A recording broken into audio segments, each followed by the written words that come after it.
जय हिंद दोस्तों। पूर्वावलोकन सीरीज जो कि भारतीय इतिहास के अंतर्गत आधुनिक भारत का इतिहास, जहां से मल्टीपल क्वेश्चंस आते हैं पीसीएस और आरओ एआरओ में, वह सीरीज चल रही है।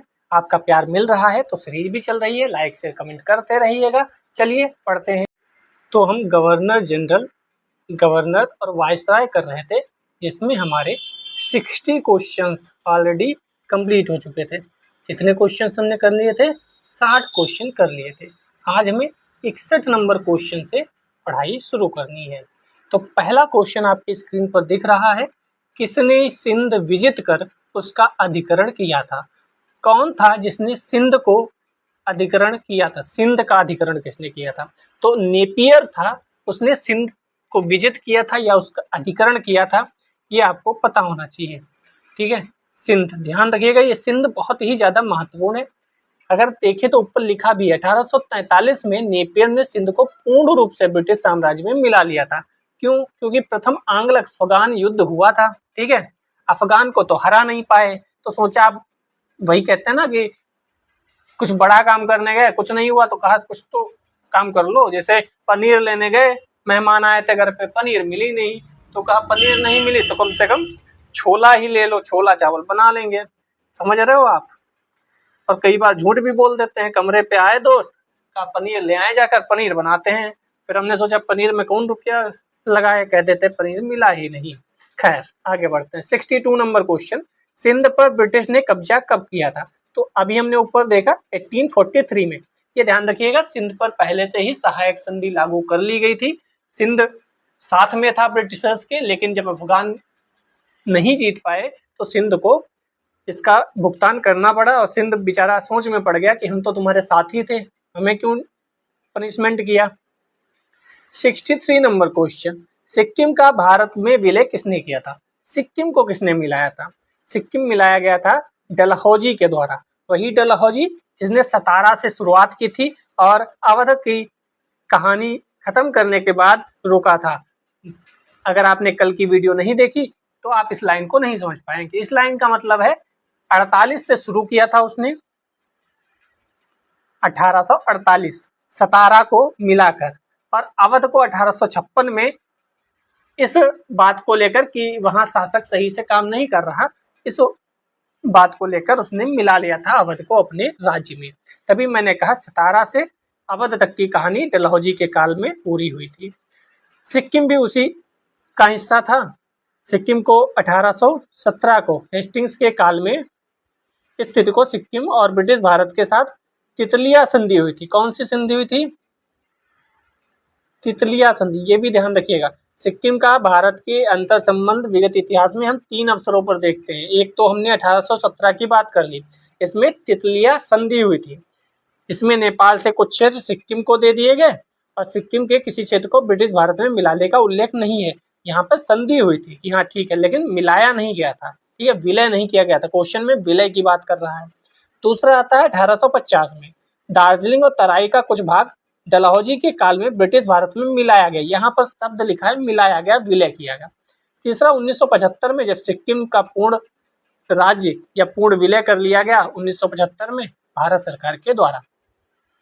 इस विलय में आप एक्ट भी देखते हैं, कौन सा संशोधन एक्ट था संविधान का जो लागू हुआ था, सिक्किम पूर्ण राज्य का दर्जा दिया गया था, वह भी बहुत महत्वपूर्ण है।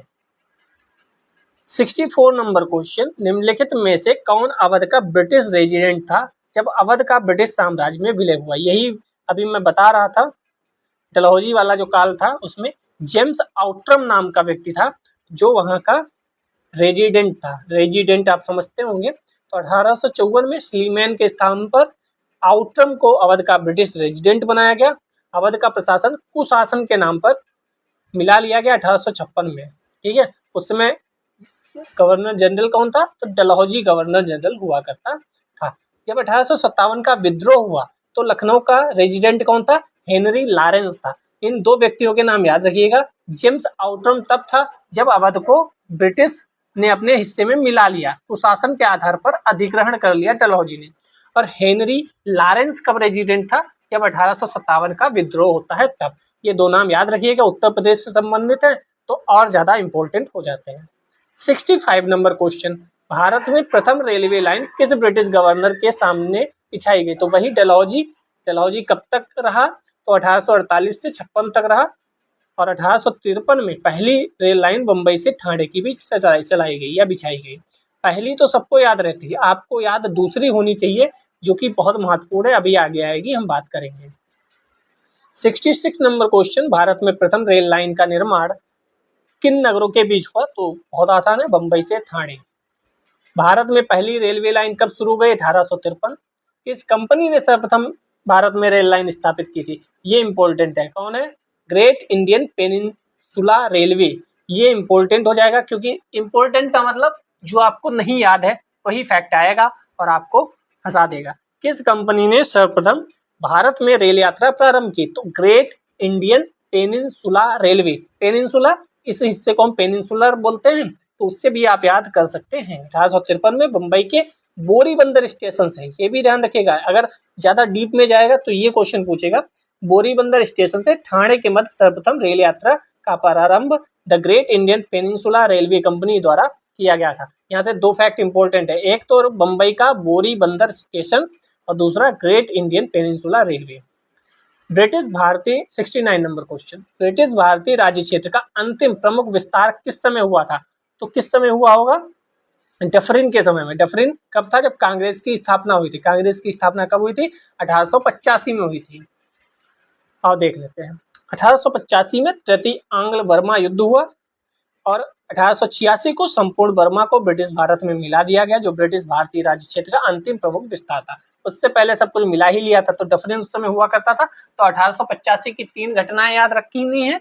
एक तो डफरिन हुआ करता था वायसराय, दूसरा कांग्रेस की स्थापना हुई थी A.O. ह्यूम के द्वारा, और तीसरा आंग्ल बर्मा तृतीय ही युद्ध हुआ था। तृतीय आंग्ल बर्मा युद्ध हुआ था।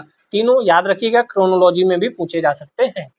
17 number question, public works department को 1845 से 1855 के दौरान स्वरूप देने वाले कौन थे? तो ऐसा व्यक्ति कौन था? तो डलहौजी ही था, क्योंकि मैंने बताया इस कार्यकाल में डलहौजी ही हुआ करता था भारत में। अब देखो, ये ऊपर वाला क्वेश्चन मुझे कुछ याद आ रहा है। अगर मैं क्वेश्चन बनाता तो क्रोनोलॉजी में क्या पूछता? अगर आपसे पूछा जाए कि डफरिन पहले आया, कि तृतीय आंग्ल बर्मा युद्ध पहले हुआ, कि कांग्रेस की स्थापना पहले हुई, इन तीनों को क्रोनोलॉजी में अगर बिछाया जाए तो आपको ये तो पता है 1885 में सब कुछ हुआ, लेकिन क्रोनोलॉजी में आप फंस जाएंगे क्योंकि अंदर की डेट महत्वपूर्ण है। अगर आपको ये 1 जनवरी नहीं भी याद हो तब मैं कैसे बताता हूँ। देखो, आपको ये पता है कांग्रेस का जो स्थापना था वो लास्ट में था, दिसंबर तरफ जो उनकी मीटिंग भी होती थी, तो दिसंबर के लास्ट 3-4 दिन में हुआ करती थी। तो अगर दिसंबर के लास्ट में कांग्रेस की स्थापना हुई थी तो उससे पहले ही ये 1885 1 जनवरी 1886 को संपूर्ण बर्मा को ब्रिटिश भारत में मिला दिया गया। तो तृतीय आंग्ल बर्मा युद्ध कब हुआ? 1885 में, लेकिन मिलाया कब गया? 1 जनवरी 1886 में। मैं फिर से इसको थोड़ा सा क्लियर कर दूं क्योंकि क्वेश्चन आ गया तो फंस जाएगा और फंसना नहीं चाहिए। आंग्ल बर्मा युद्ध कब हुआ? 1885 में। कांग्रेस की स्थापना भी कब हुई? 1885 में। 1885 के लास्ट में कांग्रेस की स्थापना हुई थी, यानी युद्ध पहले चल रहा होगा, ठीक है। लेकिन जो संपूर्ण बर्मा का ब्रिटिश भारत में मिलाया गया वह 1 जनवरी 1886 को मिलाया गया, यानी इस डेट से पहले कांग्रेस की स्थापना हो गई थी। तो कहें तो तृतीय आंग्ल बर्मा युद्ध पहले शुरू हुआ, फिर कांग्रेस की स्थापना होती है और उसके बाद विलय होता है संपूर्ण बर्मा का ब्रिटिश भारत में, ठीक है। और डफरिन इससे पहले आ चुका होता है। तो ये 4 लाइन याद रखिएगा, पहले डफरिन आता है, फिर तृतीय आंग्ल बर्मा युद्ध होता है, फिर कांग्रेस की स्थापना होती है, फिर संपूर्ण बर्मा को ब्रिटिश भारत में मिला दिया जाता है। कुछ लोगों को लगेगा इसमें क्या ही था, लेकिन हो सकता है आ जाए क्वेश्चन। डलहौजी से पूर्व सार्वजनिक निर्माण का कार्य एक सैनिक बोर्ड पर था। इससे कार्यकाल में पहली बार एक अलग सार्वजनिक निर्माण विभाग भी बनाया गया। सार्वजनिक उपयोग के कार्य के लिए बहुत सा धन व्यय किया जाने लगा। तो पब्लिक वर्क्स डिपार्टमेंट किसके समय में बनाया गया? डलहौजी के समय में बनाया गया। 71 नंबर क्वेश्चन, विधवा पुनर्विवाह अधिनियम किसके शासन में क्रियान्वित हुआ? तो वही क्या नाम था इसका? कैनिंग। कैनिंग के समय ईश्वरचंद्र विद्यासागर जी का भी नाम याद रखिएगा, बहुत ही महत्वपूर्ण पर्सनालिटी है। ईश्वरचंद्र विद्यासागर के अथक प्रयासों के फलस्वरूप कैनिंग ने, इस वर्ड से मुझे पता नहीं क्यों दिक्कत होती है, आपको भी होती है तो कमेंट करके बताइएगा। इस कैनिंग 1856 से 1862 तक रहता है, यानी डलहौजी के बाद कैनिंग आता है। और 1856 में ही हिंदू विधवा पुनर्विवाह अधिनियम पारित करता है। ठीक है, डलहौजी के समय प्रारूपित और प्रस्तुत किया गया था ये भी ध्यान रखिएगा। इस अधिनियम के नियम 15 के तहत विधवा विवाह को वैध मान लिया गया, उस विवाह से उत्पन्न हुए बालक वैध घोषित किए गए। दो चीजें इंपॉर्टेंट है, एक डलहौजी के समय ये प्रारूपित और प्रस्तुत किया गया, और कैनिंग के समय में यह पास हुआ। ठीक है, क्रियान्वित किसके समय में हुआ, तो कैनिंग के समय में। क्रियान्वित कैनिंग का से याद रखो, और प्रारूप प्रस्तुत किया गया डलहौजी के कार्यकाल में। दोनों बहुत महत्वपूर्ण फैक्ट है, यहाँ से फंसाया जा सकता है क्योंकि दो स्टेटमेंट में दे देगा। पहला स्टेटमेंट देगा डलहौजी के समय विधवा पुनर्विवाह अधिनियम 1856 प्रारूपित और प्रस्तुत किया गया। दूसरा स्टेटमेंट देगा डलहौजी के समय यह अधिनियम पूरी तरीके से क्रियान्वित हो गया। आप कहोगे मजे ही मजे हैं, डलहौजी तो होगा, ठीक है, और वहीं पे क्वेश्चन गलत हो जाएगा क्योंकि क्रियान्वित कैनिंग के समय हुआ। अगले क्वेश्चन की तरफ चलते हैं। 1 नवंबर 1858 को महारानी विक्टोरिया का घोषणा पत्र इलाहाबाद में पढ़कर सुनाया था। किसने, तो कैनिंग ही उस समय हुआ करता था। प्रथम वाइसराय कैनिंग था, अंतिम गवर्नर जनरल भारत का कैनिंग था। 1857 की महान क्रांति का सबसे महत्वपूर्ण परिणाम था महारानी की उद्घोषणा। इस उद्घोषणा में क्या क्या बातें उन्होंने लिखकर भेजी थी, यह भी महत्वपूर्ण है, आगे आती रहेंगी, हम बताते रहेंगे। तो कहाँ हुई थी घोषणा, ये भी महत्वपूर्ण है, इलाहाबाद में, वर्तमान प्रयागराज में। ये लाइन भी इम्पोर्टेंट है, क्यों, क्योंकि भाई उत्तर प्रदेश का मैटर है, उत्तर प्रदेश की हम तैयारी कर रहे हैं। तो इलाहाबाद वर्तमान प्रयागराज में पढ़ा गया था। प्रथम वाइसराय कैनिंग बन गया। 73 नंबर क्वेश्चन, निम्न में से कौन एक भारत का प्रथम वाइसराय था। कोई दिक्कत नहीं, लेकिन कई बार कैनिंग और क्लाइव और एक और है जो बंगाल विभाजन के समय था, आगे नाम याद आएगा, दिमाग से उतर रहा है, फिर बताएंगे उसका नाम। तो कैनिंग, क्लाइव और, ठीक है बताते हैं बात को। 1 नवंबर 1858 को महारानी विक्टोरिया का घोषणा पत्र कहाँ पढ़ा गया, तो वही इलाहाबाद, प्रयागराज। पीसीएस में ही देखो क्वेश्चन पूछा गया, मेंस में ही। 75 अपने पुत्र के स्थान पर दूसरे उत्तराधिकारी को गोद लेने का अधिकार पुनः स्थापित किया गया। तो वही अभी मैंने बताया जो 1858 में घोषणा हुई, उसके अंदर ये लाइन भी थी कि अब पुत्र लेने का अधिकार जो है वह गोद ले सकते हैं और उसे उत्तराधिकारी बना सकते हैं, क्योंकि इन्हें समझ में आ गया था कि भाई चक्कर में ज़्यादा ना पढ़ो, यहाँ पे लिखा होगा पढ़ लेते हैं पूरा। 1 नवंबर 1858 को इलाहाबाद में दरबार लगाया गया, घोषणा हुई। भारतीय देशी राज्यों के प्रति नीति को भी व्यापक रूप से परिवर्तित किया गया। साम्राज्य के लिए संभावित किसी संकटापन्न स्थिति से बचाव के लिए उनके प्रयोग करने हेतु तैयार किया गया। विजय और विलय की नीति को पूर्णता परित्याग कर दिया गया। ये भी ध्यान रखिएगा कब पूर्णता परित्याग किया गया था, तो यही देशी राज्यों के शासक को उत्तराधिकारी गोद लेने की अनुमति थी। ठीक है, इसीलिए आपने अभी ऊपर देखा था कि ये क्वेश्चन था कि सबसे अंतिम प्रमुख विस्तार, यहाँ पे क्वेश्चन देखेंगे 69, अंतिम प्रमुख विस्तार किसके समय में हुआ, डफरिन के समय में, और वो भी बर्मा का हुआ था, बाहर का। ठीक है, यहाँ उन्होंने कहा कि अब विजय और विलय नहीं करेंगे। ठीक है, और वो कौन सा था, बर्मा वाला, ये ध्यान रखिएगा, ये कथन कारण में क्वेश्चन बन जाएगा। ये 1857 की बात है और वो 1885 में बर्मा का विलय हो रहा है। तो बर्मा भारत का नहीं था, वो बाहर का था, तो उसका विलय करने से भारत के राज्यों में या भारत के राजाओं को कोई फर्क नहीं पड़ रहा था। यहाँ पे कंट्राडिक्शन हो सकता है, आप फंस सकते हैं, इसलिए मैंने आपको बता दिया। महारानी विक्टोरिया को भारत की साम्राज्ञी नियुक्त किया गया, सामग्री नहीं होगा, साम्राज्ञी होगा, साम्राज्ञी। ठीक है, साम्राज्ञी 1877 में। राजसी उपाधि अधिनियम ब्रिटिश संसद द्वारा 1876 में पारित किया गया। ये भी ध्यान रखना भाई, ये क्वेश्चन लोग नहीं पढ़ते हैं। राजसी उपाधि अधिनियम, रॉयल टाइटल्स एक्ट, ब्रिटिश संसद द्वारा 1876 में पारित किया गया। इस अधिनियम के तहत महारानी विक्टोरिया का, अच्छा इस समय लिटन था, लिटन वाइसराय लिटन हुआ करता था। 1877 को दिल्ली दरबार हुआ, ये भी ध्यान रखिएगा, 1877 में दिल्ली दरबार। लिटन के समय में 2-3 चीजें ऐसी हुई हैं जो बहुत खतरनाक थी। एक तो प्रेस वाला, दूसरा जो बंदूक वगैरह रखने वाला, उसका क्या नाम था, वो भी देखो दिमाग से उतर गया, और तीसरा दिल्ली दरबार। ये लिटन के समय में तीनों चीजें हुई थी। ठीक है, इसी प्रकार सम्राट एडवर्ड सेकंड नहीं है, 7th है, 7 को 1903 में और जॉर्ज 5 को 1911 में भारत का सम्राट घोषित किया गया। इंपॉर्टेंट क्या है, अब ध्यान से सुन लो, ये इंपॉर्टेंट बात है। महारानी विक्टोरिया को 1877 में, ठीक है, सम्राट एडवर्ड 7 को 1903 में और जॉर्ज पंचम को 1911 में भारत का सम्राट या साम्राज्ञी नियुक्त किया गया। ये जॉर्ज पंचम को 1911 में जब दिल्ली दरबार हुआ था, सम्राट घोषित किया गया था, उसी समय बंगाल विभाजन को भी रद्द किया गया था। ये भी आगे आएगा तो हम पढ़ेंगे। 77 नंबर क्वेश्चन देख लेते हैं। निम्नलिखित में से किस गवर्नर जनरल ने भारत में दास प्रथा को समाप्त किया? तो सती प्रथा हम पढ़ के आए थे, फिर हमने विधवा विवाह पुनर्अधिनियम 1956 देखा, ये 1956 नहीं 1856 देखा, ये 1829 था, और ये दास प्रथा 1843 हो गया। किसने की थी? तो इसमें हुआ करता था एलन बरो।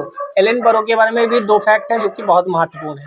तो 1843 के एक्ट 5 के द्वारा भारत में तत्कालीन गवर्नर जनरल एलन बरो ने दास प्रथा का उन्मूलन किया। इसका कार्यकाल 1842 से 44 था। एक और एलन बरो की बात है जो हम ऊपर पढ़ के आए हैं, आपको याद होगा। 78 नंबर क्वेश्चन कौन सा सही सुमेलित है? वाह, सही सुमेलित पूछ लिया। कार्नवालिस ने स्थायी बंदोबस्त किया था, यही तो सही है, बाकी सब तो गलत है। कार्नवालिस ने स्थायी बंदोबस्त किया था 1793 में, ठीक है, यहाँ पर लिखा भी है। सहायक संधि वेलेजली ने प्रारंभ की थी, ठीक है। कुशल अकर्मण्यता की नीति जॉन लॉरेंस ने स्थापित की थी। दिक्कत का सिद्धांत डलहौजी ने शुरू किया था। भारतीय राष्ट्रीय कांग्रेस की स्थापना एओ ह्यूम ने की थी। तभी ये तीनों गलत है, सही नीचे मैंने बता दिए हैं। नेक्स्ट क्वेश्चन 79, यहाँ पे सुमेलित नहीं है पूछ लिया गया। तो कार्नवालिस स्थायी बंदोबस्त, यस। ऊपर वाला सेम तो नहीं छाप दिया, देखो सेम छाप दिया, ऊपर वाला इस पर इधर उधर करके ऊपर वाला सेम। पीसीएस 98 में और लोअर सबऑर्डिनरी 1998 में, दोनों एक ही साल कॉपी पेस्ट मार दिए, बस मतलब कुछ चीजें अलग कर दी। तो लॉर्ड कॉर्नवालिस स्थायी बंदोबस्त सही है, वेलेजली सहायक संधि सही है, डलहौजी व्यवगत का सिद्धांत सही है। गलत क्या है? लॉर्ड कैनिंग उच्चतम निष्क्रियता, क्योंकि उच्चतम निष्क्रियता किसके द्वारा? जॉन लॉरेंस के द्वारा, ठीक है। स्थायी बंदोबस्त किसके शासनकाल में आया? तो कॉर्नवालिस के समय 93 में, 1793। कौन सा सही सुमेलित नहीं है? फिर से देखो क्वेश्चन 2001 में भी रिपीट। लॉर्ड कॉर्नवालिस स्थायी बंदोबस्त, सहायक संधि वेलेजली, हेस्टिंग्स द्वितीय आंग्ल मराठा युद्ध और विलियम बेंटिक 1829 का 17वां रेगुलेशन। तो गलत कौन सा है? लॉर्ड हेस्टिंग्स वाला गलत है। बार बार मैं ये वर्ड क्यों बोल रहा हूँ? हेस्टिंग्स द्वितीय आंग्ल मराठा युद्ध हुआ। द्वितीय आंग्ल मराठा युद्ध में हेस्टिंग्स नहीं था, ये क्वेश्चन हम कल भी पढ़ के आए थे, ठीक है। हेस्टिंग्स वाला जब पढ़ रहे थे वहां मैंने बताया भी था। तृतीय आंग्ल मराठा युद्ध इसके समय में हुआ था, शायद हम पढ़ लेते हैं। हेस्टिंग्स के काल में तृतीय और अंतिम आंग्ल मराठा युद्ध, यस, मुझे इसलिए याद है, मैंने कल जब पढ़ाया था आपको तब वहां पर आया हुआ था, ठीक है। नेक्स्ट चलते हैं 82 नंबर क्वेश्चन। पेशवाई को कब समाप्त किया गया? पेशवाई आप जानते हैं मराठा राज्य में थी। 1818 में जब तृतीय आंग्ल मराठा युद्ध हुआ तब पेशवाई खत्म हो गई, जब ब्रिटिशर्स ने उस पर कब्जा कर लिया। निम्नलिखित में से किसने राजपुताना की देशी रियासतों के साथ वर्ष 1817-18 को की अधीनस्थ संधि की बातचीत की थी? तो ये कौन था? इस समय मेटकॉफ था। मेटकॉफ के बारे में भी एक चीज बहुत ही इंपॉर्टेंट है, वो आपने पढ़ा होगा या तो हम आगे पढ़ेंगे। राजपुताना की रियासतों के संदर्भ में अधीनस्थ संधि की वार्ता मेटकॉफ ने की थी। हेस्टिंग्स ने राजपुताना पर ब्रिटिश सर्वोच्चता, मराठों पिंडरियों के प्रति राजपुतानों की तटस्थता सुनिश्चित करने के लिए दिल्ली के तत्कालीन रेजिडेंट मेटकॉफ को वार्ताकार बनाया था। हालांकि उतना महत्वपूर्ण नहीं है। कौन सा सही सुमेलित नहीं है? देखो 2014 में फिर वैसा ही क्वेश्चन, सर जॉन शोर पर, हेस्टिंग्स पर, वेलेजली पर, कॉर्नवालिस पर। यहाँ से देखो शुरू हुआ कहानी, यहाँ से कहानी शुरू हुई थी और कहाँ 2014 तक पहुंच गई है। सेम क्वेश्चन कॉपी पेस्ट हो रहे हैं। अब तो आप समझ गए होंगे ये क्वेश्चन कितना महत्वपूर्ण है। अब पीसीएस में ही रिपीट हुआ, देखो मेंस में, और यहाँ पीसीएस प्री की बात हो रही थी, यहाँ लोअर सब ऑर्डिनरी प्री, और यहाँ आरओ एआरओ, जिसे पहले यूपी यूडीए एलडीए कहा जाता था। कॉर्नवालिस स्थायी बंदोबस्त, वेलेजली सहायक संधि प्रणाली, सर जॉन शोर ये आंग्ल नेपाल युद्ध नहीं थे, हेस्टिंग्स तृतीय आंग्ल मराठा युद्ध, अब की बात तृतीय कर दिया, पहले द्वितीय था तो इसीलिए गलत था। सर जॉन शोर नहीं, आंग्ल नेपाल युद्ध हेस्टिंग्स के काल में हुआ 1814 में, पहला युद्ध लड़ा गया था, ठीक है। इसे सफलता नहीं मिली थी, बाकी इतना ज्यादा इंपॉर्टेंट नहीं है। आगे बढ़ते हैं। कौन सही सुमेलित है, यहाँ पर सही सुमेलित है पूछा है, ध्यान देखिएगा। एलन बरो ने अवध का विलीनीकरण किया था क्या? नहीं। डलहौजी सिंध का विलीनीकरण? नहीं। वेलेजली चतुर्थ आंग्ल मैसूर युद्ध? यस। एक बार आप सारे लिख लीजिए एक पास में, कौन किस समय युद्ध हुआ और कौन उस समय हुआ करता था, गवर्नर या गवर्नर जनरल या वाइसराय, जो भी, तो आपका सही रहेगा। सर जान अभी ऊपर भी पढ़ के आए थे, तृतीय आंग्ल मराठा युद्ध। सॉरी ये गलत होगा ना, सही सुमेलित पूछा है। सर जान तृतीय आंग्ल मराठा युद्ध में नहीं थे, हेस्टिंग्स थे, ये पढ़ के आए थे, दिमाग में हेस्टिंग्स था लेकिन वहां पर। अब देखो ऐसे क्वेश्चन कितने आ रहे हैं। डलहौजी अवध का विलीनीकरण नहीं पूछा है, कौन सा सही नहीं है। कांग्रेस की स्थापना डफरिन थे, विलियम बेंटिक 1833 में थे। लिप्टन प्रथम आंग्ल मराठा नहीं, आंग्ल अफगान युद्ध, तो यही गलत है। लिप्टन नहीं था उस समय, लिप्टन तो 1876 से 80 तक रहा है। ठीक है, डी सही नहीं है। 87 नंबर क्वेश्चन, निम्न में से कौन चतुराई पूर्ण निष्क्रियता की नीति, अभी ऊपर भी पढ़ के आए थे, ये कौन था? तो जॉन लॉरेंस था। जॉन लॉरेंस भी इंपॉर्टेंट हो गया। आप देखो कितने क्वेश्चन जॉन लॉरेंस पे पूछे गए हैं। तो कुशल आक्रमण्यता की नीति या चतुराई पूर्ण निष्क्रियता की नीति की बात ये करता है। आंग्ल अफगान संबंधों के संदर्भ में एलन बरो के काल से प्रारंभ होकर नॉर्थ ब्रुक के काल तक चलती रही है। जॉन लॉरेंस के नाम से विशेष रूप से संबंधित की जाती है। वायसराय काल 1864 से 69 था। ठीक है, आगे चलते हैं। वित्तीय विकेंद्रीकरण किसने प्रारंभ किया?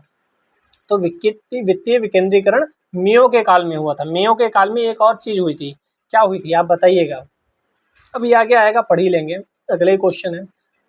1870 में मेयो के कार्यकाल में वित्तीय विकेंद्रीकरण हुआ। और 89 नंबर क्वेश्चन देखे तो प्रथम जनगणना किसके काल में हुई थी? तो ये भी मेयो के काल में हुई थी। और इस समय जनगणना खेला जा रहा है, कर लो जनगणना, तो क्वेश्चन टपक सकता है।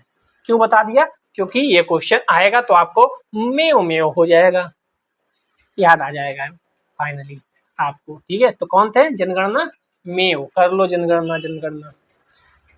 नेक्स्ट क्वेश्चन चलते हैं।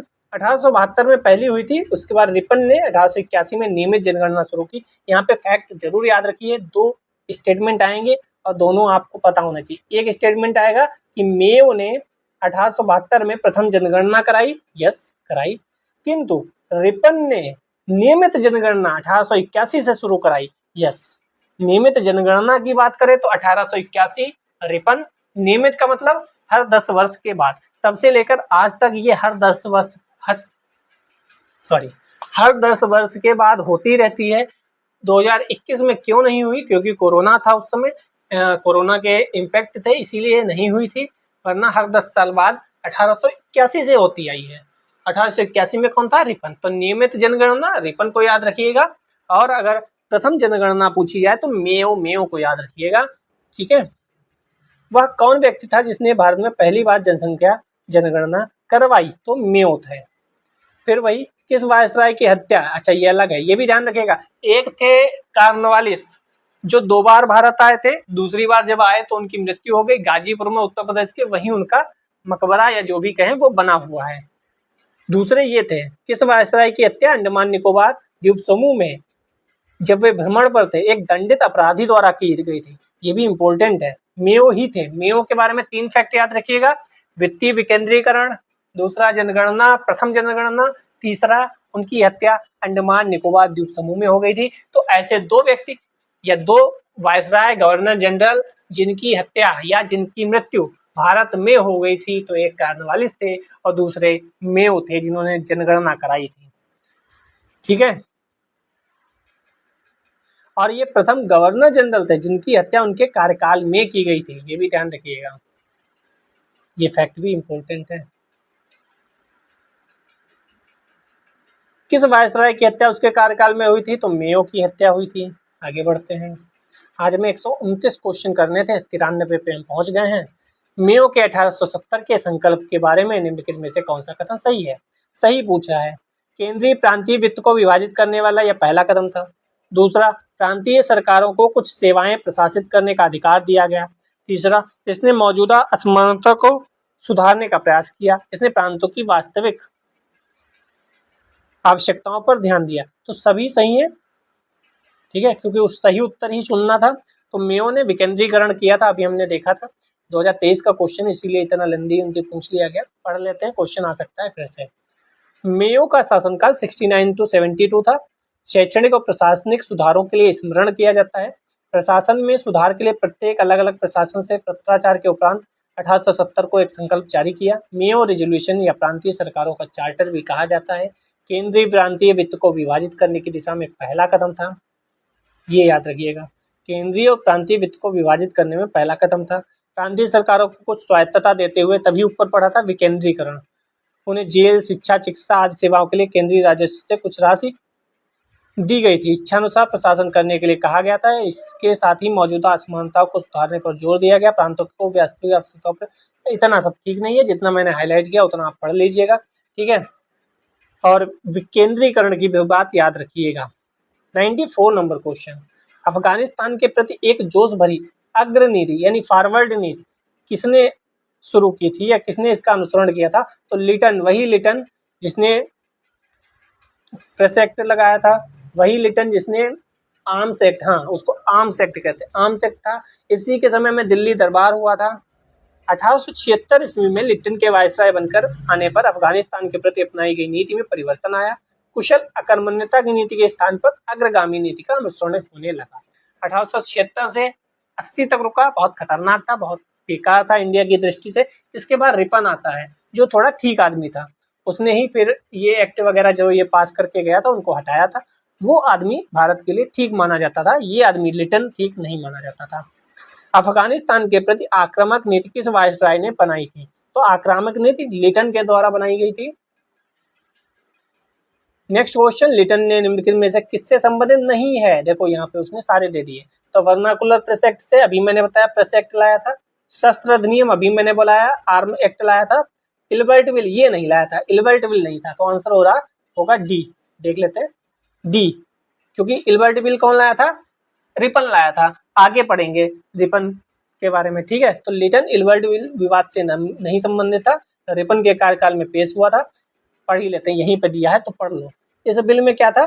तो इस बिल में वरिष्ठ भारतीय न्यायाधीशों को यूरोपीय अपराधियों पर मुकदमा चलाने की अनुमति देने की मांग की गई थी। मेन बात क्या थी? भारतीय जज होंगे, भारतीय न्यायाधीश होंगे, तो आप ब्रिटिशर्स पर मुकदमा चला सकते हैं।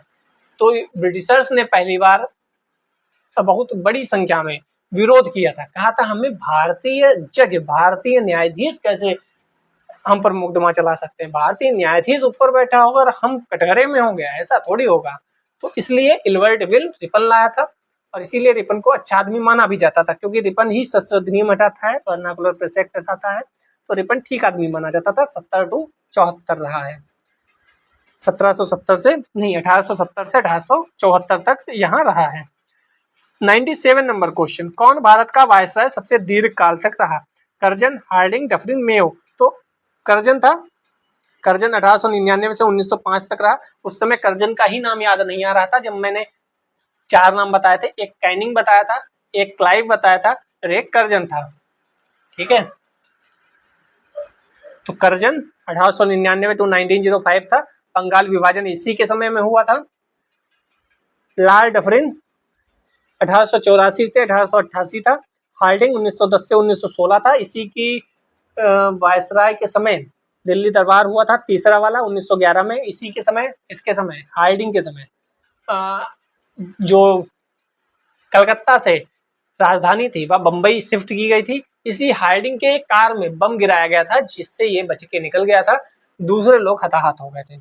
मेयो 69 to 72 रहा। मेयो के बारे में 3 फैक्ट, एक तो उसकी मौत, हत्या की गई थी अंडमान निकोबार में, दूसरा जनगणना, और तीसरा विकेंद्रीकरण, ठीक है। 98 नंबर क्वेश्चन, भारत में स्थानीय स्वायत्तशासी संस्थाएं 1882 ईस्वी में सशक्त की गई, किसके द्वारा? तो वही अपना नाम रिपन द्वारा, अच्छे काम रिपन कर रहा था। यहाँ देखो इतना सब लिखा हुआ है, इसमें कुछ महत्वपूर्ण नहीं है, इतना जितना है कि रिपन का, हाँ ये वाला महत्वपूर्ण है। देखो रिपन के कार्यकाल में का सबसे महत्वपूर्ण कार्य स्थानीय सुशासन पर सरकारी प्रस्ताव था। तो ये भी ध्यान रखिएगा, स्थानीय सुशासन के बारे में भी इसको जाना जाता है, ठीक है। जो हम आज नगर पालिका और ग्राम पंचायत देखते हैं, उसके बारे में भी इसको जाना जाता है। तो ये लाइन भी याद रखिएगा। भारत में स्थानीय स्वायत्त शासन को प्रोत्साहित किसने किया था? तो वही नाम जो अभी पढ़ के आए, रिपन। इल्बर्ट बिल विवाद किससे संबंधित था? भारतीय द्वारा हथियार लेकर चलने पर? नहीं। भारतीय भाषा, भाषा से कोई लेना देना नहीं। यूरोप के लोगों की मामलों की सुनवाई करने के लिए भारतीय न्यायाधीशों पर लगाई गई अयोग्यता को हटाया जाना। यस, यही था। सूती कपड़े से कोई लेना देना नहीं था। तो सर सीपी इल्बर्ट वायसराय की परिषद के विधि सदस्य थे। उन्होंने 1883 को विधान परिषद में एक विधेयक प्रस्तुत किया। इल्बर्ट बिल की संज्ञा दी जाती है। जाति भेद सब आधारित ये सब काम का नहीं है, तुम्हें 1884 याद रखना है, इल्बर्ट बिल याद रखना है, रिपन को याद रखना है, ठीक है।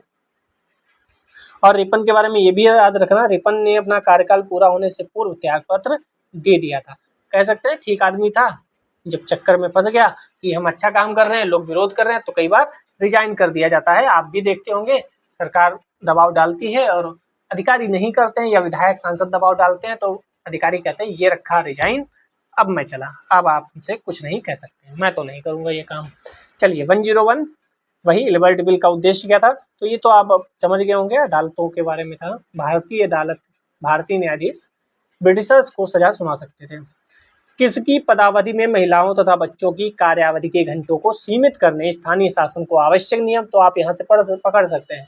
स्थानीय शासन को आवश्यक नियम बनाने के लिए, प्राधिकृत करने के लिए प्रथम फैक्ट्री अधिनियम, ये भी एक लाइन आ गई। देखो इससे क्या होता है ना, महत्वपूर्ण चीजें सब पता चल जाती हैं और आपका रिवीजन भी हो जाता है और आपका टेस्ट भी हो जाता है। आपको पता है कि नहीं? जो नहीं पता है उसको नोट डाउन कर लीजिए।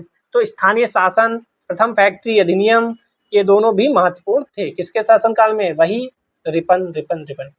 तो प्रथम फैक्ट्री अधिनियम 1881 आता है। इस अधिनियम में क्या लिखा था ये भी आप पढ़ लीजिएगा, मैंने हाईलाइट कर दिया, आप यहाँ पे पॉज करके पढ़ लीजिएगा। 103 निम्नलिखित कथनों पर विचार कीजिए। फैक्ट्री एक्ट 1881 औद्योगिक कामगारों की मजदूरी नियत करने के लिए कामगारों को मजदूर संघ बनाने देने के दृष्टिकोण से पारित किया गया था। एनएम लोखंडे ब्रिटिश भारत में मजदूर आंदोलन संगठित करने वाले अग्रगामी नेता थे। तो बी तो सही है, पहला गलत है क्योंकि ये महिलाओं और बच्चों से संबंधित था।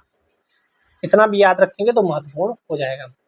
निम्नलिखित में से किसे भारत में स्थानीय स्वायत्त शासन का जनक माना जाता है? तो और कोई हो सकता है क्या रिपन के अलावा? डेट भी याद रखिएगा, कब स्थानीय स्वशासन कब था? 1881।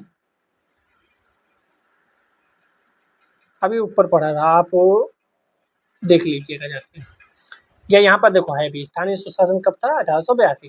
तो 1881 याद रखिए। क्रोनोलॉजी क्यों बताते हैं, क्रोनोलॉजी में पूछ देगा, हम फंस जाएंगे। 1882 याद रखिए। 1881 में क्या याद रखेंगे? 1881 में याद रखेंगे फैक्ट्री एक्ट, ठीक याद रखेंगे, F for factory, A for act. 1882 क्या याद रखेंगे? स्वशासन, स्व से याद रखेंगे स्वशासन। और यहाँ पे था 1883 इल्बर्ट बिल याद रखेंगे। 1883 हो या 84 हो, क्योंकि विवाद लंबा चला था, तो यहाँ पे याद रखेंगे इल्बर्ट बिल। तीनों हो गए, लगाइए क्रोनोलॉजी में। 1885 का कांग्रेस की स्थापना दे देगा और हो गए 5 के 5, सॉरी 4 की 4 लाइन। 105 कौन सा सुमेलित नहीं है? नहीं है पे पहले सर्किट किया करिए। स्थानीय स्वशासन लिटन, यही तो नहीं है, पहले ही आपने दे दिया। स्थानीय स्वशासन लिटन नहीं, रिपन था, आर फॉर रिपन। सहायक संधि वेलेजली, यस, वेलेजली का कार्यकाल 1799 से। दो लोग इससे पहले आए थे, वारेन हेस्टिंग्स और कार्नवालिस, महत्वपूर्ण जो लोग थे। राज्य अपहरण नीति या अधिग्रहण नीति, डलहौजी 17 से प्रारंभ करके अवध में खत्म करता है काम। बंदोबस्त कार्नवालिस 1793 में। सबसे बढ़िया क्वेश्चन अब आए हैं, मिलान कीजिए। तो क्लाइव का मिलान, बेंटिक का मिलान, मेटकॉफ का मिलान और कर्जन का मिलान। यही मेटकॉफ के बारे में मैंने बताया था। मेटकॉफ प्रेस पर प्रतिबंध हटाने वाला व्यक्ति था। 3 का ए जहां पर हो उसे सर्किल कर दीजिए, ये बहुत महत्वपूर्ण है। मेटकॉफ ने क्या किया था? प्रेस पर प्रतिबंध हटाया था, इसलिए मेटकॉफ बहुत ज्यादा महत्वपूर्ण हो जाता है। क्लाइव कौन था? बंगाल में दोहरा शासन लगाने वाला, बंग विभाजन करने वाला था क्लाइव। नहीं, क्लाइव तो दूसरा था, बेंटिक था, कर्जन था, कर्जन बंग विभाजन था। 4 का बी यहाँ पर है, तो यही सही है। हाँ देखो एक जैसे नाम है, क्लाइव कर्जन, तभी डिस्टर्ब हो जाता हूँ। कर्जन बंग विभाजन था। तो बेंटिक कौन होगा? बेंटिक होगा अंग्रेजी शिक्षा नीति, मैकाले के समय में। कब था? 33-35 के आसपास की कहानी थी। क्लाइव ही बचा बंगाल में दोहरा शासन। हाँ क्लाइव ही ने तो लगाया था बंगाल में दोहरा शासन। तो ये वाला आंसर सही हो जाएगा ए। क्लाइव इलाहाबाद की संधि करके आता है तब दोहरा शासन लगाता है। ठीक है। मेटकाफ को समाचार पत्रों का मुक्तिदाता कहा जाता है। ये महत्वपूर्ण फैक्ट था, ये आपको याद रखना है मेटकाफ के बारे में। एक ही फैक्ट महत्वपूर्ण है मेटकाफ के बारे में, वो याद रखिए। यहाँ आते हैं, फिर से मिलान कीजिए। सबसे पहले क्या आप उठाएंगे? कर्जन उठाएंगे, बंगाल का विभाजन 4 का सी 2 जगह है। फिर डलहौजी को उठा लो, व्यक्तिगत का सिद्धांत 1 का डी दोनों जगह है। विलियम बेंटिक को उठा लो, सती प्रथा का निषेध, रिपन स्वायत्त शासन। तो ए वाला इसका भी आंसर सही होगा। ठीक है, ये सब वही है जो रिपीट हुए, तो पढ़ने की आवश्यकता नहीं है। एक्सप्लेनेशन, निम्नलिखित में से कौन सी जोड़ी सुमेलित है? सुमेलित है पूछा है, कॉर्नवालिस रेगुलेटिंग एक्ट। हाँ, एक रेगुलेटिंग एक्ट आया तो था 1793 में ही। वेलेजली स्थायी बंदोबस्त नहीं, वेलेजली स्थायी बंदोबस्त नहीं था। अच्छा, रेगुलेटिंग एक्ट कॉर्नवालिस के समय नहीं आया था, वो दूसरा था। 93 में जो आया था वो दूसरा था। एलनबरो सिंध का विलय, हाँ ये सही है। ऊपर भी हमने कहा था एलनबरो, याद रखिएगा एलनबरो जो है वह सिंध का विलय के लिए जाना जाता है। ठीक है, 1843 में, 1842 से 44 था, वहां पे लिखा था। भारतीय पुरातत्व सर्वेक्षण किसके काल में हुआ? ये भी महत्वपूर्ण है, ये कर्जन के काल में हुआ था भारतीय पुरातत्व सर्वेक्षण, ये भी आपको रटा होना चाहिए। 1784 ईस्वी में कलकत्ता में विलियम जोन्स द्वारा एशियाटिक सोसाइटी की स्थापना हुई, ये भी कई बार क्वेश्चन पूछा जा चुका है। 1861 में कैनिंग द्वारा अलेक्जेंडर कनिंघम को पुरातात्विक सर्वेक्षण नियुक्त किया गया। 1871 में पुरातात्विक सर्वेक्षण के लिए सरकार में अलग विभाग बनाया गया। और कर्जन के कार्यकाल में ही 1901 में भारतीय पुरातत्व सर्वेक्षण को एकीकृत केंद्रीकृत स्वरूप देते हुए जॉन मार्शल को इसका महानिदेशक नियुक्त किया गया। यहाँ कई लोगों के नाम आए हैं, एक विलियम जोन्स का नाम आया है, उनके बारे में आपको पता होना चाहिए। अलेक्जेंडर कनिंघम और कैनिंग का नाम आया है। नेक्स्ट कर्जन का नाम आया है। नेक्स्ट नाम आया है जॉन मार्शल का। इन सब के बारे में आप इसको पॉज करके पढ़ लीजिएगा, मैंने पढ़ा ही दिया है, एक बार आप और रीड कर दीजिए। भारतीय पुरातत्व सर्वेक्षण की स्थापना हुई थी कर्जन के काल में। निम्नलिखित में से किसने पुरातत्व सर्वेक्षण विभाग की स्थापना की थी? तो इसमें कोई भी आंसर नहीं था। ठीक है, क्यों? क्योंकि 2 लोग इंपॉर्टेंट है, एक तो अभी ऊपर पढ़ के है मेयो, जो इसमें नहीं दिए गए हैं। देखो कर्जन, मिंटो, हार्डिंग, चेम्सफोर्ड है। दूसरे कैंपबेल, इनका भी नाम नहीं दिया गया, तभी इसको बाहर कर दिया गया था। छत्तीसगढ़ लोक सेवा आयोग ने इसको निरस्त कर दिया था। हम काम की चीज पढ़ लेते हैं। 1871 में पुरातत्व सर्वेक्षण विभाग बनाया गया। उस समय governor general earl of Mayo था, जो मेयो वही जो हम पढ़ के आए हैं। 1872 में उसने पहली बार सेंसस भी यानी जनगणना भी कराई थी। George Douglas Campbell secretary of state for India उस समय थे। इन दोनों में से किसी का भी नाम होता तब भी हम कह सकते थे, लगा सकते थे, पास के ही दोनों थे। ठीक है, क्योंकि सुझाव कैंपबेल ने दिया था और उस समय वायसराय मेयो था। तो लेकिन दोनों के नाम नहीं है, तो हमें मजबूरी में क्वेश्चन नहीं टिक करना है।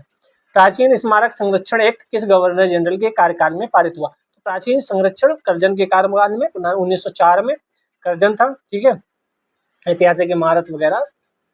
ठीक है, 113 भारत में कर्जन के प्रशासन की तुलना औरंगजेब से किसने की थी? तो जीके गोखले, जो गोखले साहब थे, उन्होंने औरंगजेब से कर्जन की तुलना की थी। क्यों की थी? ये आपने पढ़ा होगा जब आपने पूरा फाउंडेशन कोर्स किया होगा। कर्जन ने अपने वायसराय काल में भारतीय जनमानस की आकांक्षाओं की पूर्णतः अवहेलना करते हुए भारत में ब्रिटिश शासन को सुदृढ़ करने का प्रयास किया। गोपाल कृष्ण गोखले कर्जन के प्रशासन की तुलना मुगल सम्राट औरंगजेब से की। गोपाल कृष्ण गोखले किस समय भारत के जो कांग्रेस थी उसके अध्यक्ष बने थे? कब हुई थी वह मीटिंग और वहां क्या पास हुआ था, ये भी आप बताइएगा। गोपाल कृष्ण गोखले ने एक सोसाइटी यानी एक संगठन भी बनाया था, उसका भी नाम आप कमेंट सेक्शन में बताइएगा। 114 इंपीरियल कैडेट कॉर्प्स की स्थापना किसने की थी? ये भी महत्वपूर्ण है, कर्जन ने ही की थी। इंपीरियल कैडेट कॉर्प्स ICC 1901 में की थी। उद्देश्य क्या था? देशीय नरेशों के राजकुमारों एवं सामंतों के पुत्रों को सैनिक शिक्षा का प्रबंध करना था। 115 भारत में ब्रिटिश साम्राज्य के दौरान निम्नलिखित वायसराय पर विचार कीजिए। पदावधियों का सही कालानुक्रम। हम पहले ही बोल चुके हैं, कालानुक्रम आ सकता है, इंपॉर्टेंट है, आपको पता होना चाहिए। तो सबसे पहले कर्जन को लगाओ, 1 कहाँ है? यहाँ नहीं है, इसको कट कर दो। उसके बाद आएंगे हार्डिंग वही जिसके समय में दिल्ली दरबार हुआ था। 1 2 3 4 ऐसे ही होगा क्या? हाँ 1 2 3 4 सही है, नीचे दिया गया है, आप पढ़ लीजिए। कर्जन 1899 से 1905, हार्डिंग 1910 से 16, चेम्सफोर्ड 16 से 21, इरविन 26 से 31 था। 116 असैनिक प्रशासन 1905 के संदर्भ में कौन सा कथन सही है? कर्जन ने भारतीय सीमाओं को पुनर्गठित करने का निर्णय किया, पूर्वी बंगाल आसाम नामक एक नया प्रांत बनाया। क्या आसाम को बनाया था? क्या आसाम नया प्रांत था? 1 और 2 दोनों, आसाम नया प्रांत था, पूर्वी बंगाल और आसाम। 1905 में गवर्नर जनरल कर्जन ने प्रांतीय सीमाओं को पुनर्गठित करने का निर्णय किया, बंगाल को 2 भागों में बांटकर पूर्वी बंगाल और आसाम नामक एक नया प्रांत बनाया। पूर्वी बंगाल और आसाम उधर हो गया, पश्चिम बंगाल अपना इधर हो गया। पश्चिम बंगाल में बंगाल, बिहार, उड़ीसा, छोटा नागपुर, प्लेटू वाली चीजें थी। उसने मद्रास मध्य प्रांत की सीमाओं में भी बदलाव किया था, ये लाइन भी याद रखिएगा। 117 नंबर क्वेश्चन देखते हैं, यूपीआरओ 2023 में ही आया था। कर्जन के संदर्भ में कौन सा कथन सत्य है? अंग्रेजी साम्राज्य को ग्रेनाइट की चट्टान पर स्थापित करना, कलकत्ता निगम, कलकत्ता वाला तो सही है, कलकत्ता निगम भी सही है, और अंग्रेजी साम्राज्य को ग्रेनाइट की चट्टान पर स्थापित करना यह भी सही है। ये दोनों कर्जन की बातें हैं, ठीक है। फूट डालो राज्य करो की नीति वही कर्जन के द्वारा की गई थी, लेकिन मिंटो की द्वारा भी की गई थी, तो ज्यादा सही कर्जन होना चाहिए था, लेकिन दोनों हो सकते हैं। फूट डालो राज्य करो की रणनीति कर्जन और मिंटो द्वारा अपनाई गई थी। नीति के तहत मिंटो ने पृथक निर्वाचन प्रणाली को प्रोत्साहित किया। कर्जन के शासनकाल में ब्रिटिश सरकार ने स्पष्ट रूप से मुस्लिम समर्थक हिंदू विरोधी नीति अपनाई। प्रतीक के रूप में 1905 में बंगाल विभाजन कर दिया, सुविधा उत्पन्न, यही सब ठीक है। कई क्वेश्चन ऐसे भी होते हैं जो बाहर कर दिए जाते हैं बात को, पता नहीं क्वेश्चन क्यों ऐसे देते हैं ये लोग। राज्य लोक सेवा आयोग के लोग हैं, इतने बड़े बड़े पदों पर हैं, मतलब अच्छा नहीं लगता क्वेश्चन गलत बनाया जाए। मुझे विश्वास है कि कांग्रेस अपने विनाश की तरफ जा रही है, मेरी यह बड़ी इच्छा भारत में रहते होगी। ये किसने कहा होगा? जो उस समय रहा होगा। उस समय कौन रहा होगा? कर्जन रहा होगा, ठीक है। इसमें और कुछ पढ़ने वाला नहीं है, बस इतना याद रखो किसने कहा था। तो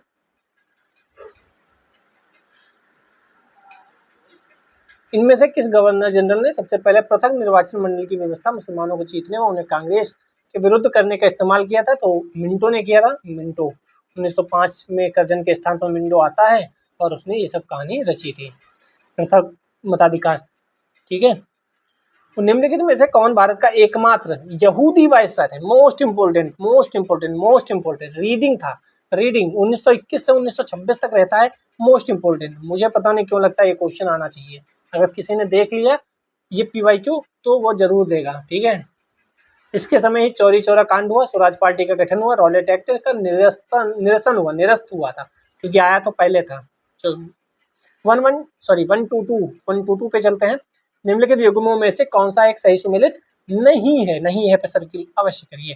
pets India act, doctrine of lapse, vernacular press act, Ilbert bill. तो वर्नाकुलर प्रेस एक्ट अभी हम ऊपर देख कर आए थे, लिटन नाम का एक व्यक्ति हुआ करता था, उसके समय में आया था, कहीं पर लिखा होगा, ये लिटन का नाम भी लिखा है, पढ़ के आए हैं, कोई बात नहीं। फिर नहीं है पे सर्किल कर दो। ठगी का दमन, इल्बर्ट बिल, रिंग फेंस की नीति, वर्नाकुलर प्रेस एक्ट, सब पर कुछ पढ़ के आए हैं। वर्नाकुलर प्रेस एक्ट भी लिटन के काल में था, वर्नाकुलर प्रेस एक्ट भी लिटन के कार्यकाल में था। 124 ब्रिटिश भारत की राजधानी का कलकत्ता से दिल्ली स्थानांतरण मैं 4 बार तो बता ही चुका हूँ। हार्डिंग था उस समय, दिल्ली दरबार भी हुआ था, जॉर्ज पंचम को सम्राट घोषित किया गया था, यहाँ पे सब कुछ लिखा है, ठीक है। राजधानी स्थानांतरित, इसके ऊपर बम भी फेंक दिया गया था, लेकिन ये बच गया था। और कुछ कहानी चाहिए? नहीं चाहिए सर, आगे बढ़ते हैं। चूक का सिद्धांत या हड़प नीति किसकी थी? डॉक्ट्रिन ऑफ लैप्स किसकी थी? बंगाल का विभाजन क्लाइव ने किया था? नहीं भाई, बंगाल का विभाजन तो सबसे सरल है, किसने किया था? कर्जन ने। बंगाल में दोहरा शासन किसने लगाया था? क्लाइव ने। सी का 2 देखो यहाँ पे बैठा हुआ है, सी का 2, ठीक है। सी का 2 मिला तो सी आंसर भी हो गया। ए का 3 डॉक्ट्रिन ऑफ लैप्स डलहौजी। सामाजिक सुधार बेंटिक, कौन सा सामाजिक सुधार बेंटिक ने किया था? आपको पता है, हम ऊपर पढ़ के आए हैं। 126 नंबर क्वेश्चन देखो, कितना लंबा क्वेश्चन, किसका होगा? IAS का होगा साहब, इतना लंबा चौड़ा क्वेश्चन IAS का होता है। देखो सूची 1 ऊपर है, सूची 2 नीचे है, इसको पढ़े क्या? बंगाल में फोर्ट विलियम प्रेसिडेंसी का गवर्नर जनरल रेगुलेटिंग एक्ट 1773 के अधीन, भारत का गवर्नर जनरल चार्टर एक्ट 1833 के अधीन, भारत का governor general viceroy Indian council act 1858 के अधीन, गवर्नर जनरल और सम्राट का प्रतिनिधि 1935 के अधीन। नीचे लिखा है Archibald Percival Wavell Viscount Wavell James Andrews बार्नटेमजे, चार्ल्स कॉर्नवालिस का दूसरा लो पहला मार्कशीट गिलबर्ट जॉन क्या लिखा है? छोड़ो यार, आंसर देखो इसका कहाँ आएगा। यूपीएससी वाले पीसीएस वाले वो देख के ही कहेंगे भैया अपन को नहीं देना है। ए का 3 है, ए का 3 मिला दो यहाँ से, ठीक है। यानी बंगाल में फोर्ट विलियम 1773 के बाद चार्ल्स कॉर्नवालिस का दूसरा अर्ल पहला मार्किस। और बी का 2